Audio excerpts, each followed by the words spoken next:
தொடர் விடுமுறை என்பதால் பழனி முருகன் கோவிலில் கூட்டம் அலைமோதுகிறது. இது தொடர்பான கூடுதல் விவரங்களை தருவதற்காக செய்தியாளர் ஈஸ்வரன் இணைகிறார். ஈஸ்வரன், தொடர் விடுமுறை காரணமாக பழனியில் பக்தர்கள் கூட்டம் எந்த அளவிற்கு காணப்படுகிறது? விவரங்கள்.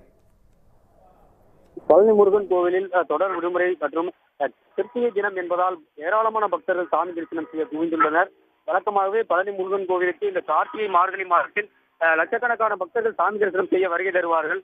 இந்த நிலையில் இந்த கிறிஸ்துமஸ் தினம் என்பதால் தொடர்ந்து சனி, ஞாயிறு மற்றும் திங்கட்கிழமை 3 நாட்கள் விடுமுறை கிடைத்ததன் காரணமாக ஆந்திரா, கர்நாடகா மற்றும் தமிழ்நாடு முழுவதிலிருந்து ஆயிரக்கணக்கான பக்தர்கள் சாமி தரிசனம் செய்ய இன்றைய தினம் பழனிக்கு வருகை தந்துள்ளனர்.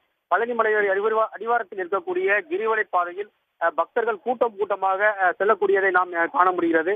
மேலும் பழனி முருகனை தரிசனம் செய்ய மலை மீது செல்லக்கூடிய பக்தர்கள் குடமுழுக்கு நினைவரங்கம் வழியாக மலை மீது செல்லவும், யானைப்பாதை வழியாக செல்லும்படியும் கோயில் நிர்வாகம் ஏற்பாடு செய்திருக்கிறது.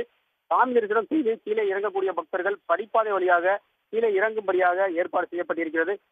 இந்த நிலையில் பக்தர்கள் கூட்டம் அதிகமாக இருப்பதால் கட்டணம் 100 ரூபாய் கட்டணம் செலுத்தி முருகனை தரிசனம் செய்யக்கூடிய பக்தர்கள் 2 முதல் 3 மணி நேரம் காத்திருந்து மலை மீது சாமி தரிசனம் செய்து வருகின்றனர். அதே போல பொது தரிசன வழியில் முருகனை தரிசனம் செய்யக்கூடிய பக்தர்கள் 4 முதல் 5 மணி நேரம் வரையிலேயே காத்திருந்து முருகனை இன்றைய தினம் தரிசனம் செய்யக்கூடிய நிலையானது ஏற்பட்டிருக்கிறது. மேலும் கிரிவல பாதையில் ரோப்கார் நிலையத்தில் நீண்ட வரிசையில் கிட்டத்தட்ட 1 கிலோமீட்டர் தூரத்திற்கு பக்தர்கள் காத்திருந்து ரோப்காரில் பயணம் செய்வதற்காக காத்திருக்கக்கூடிய நிலையும் இன்றைய தினம் ஏற்பட்டிருக்கிறது.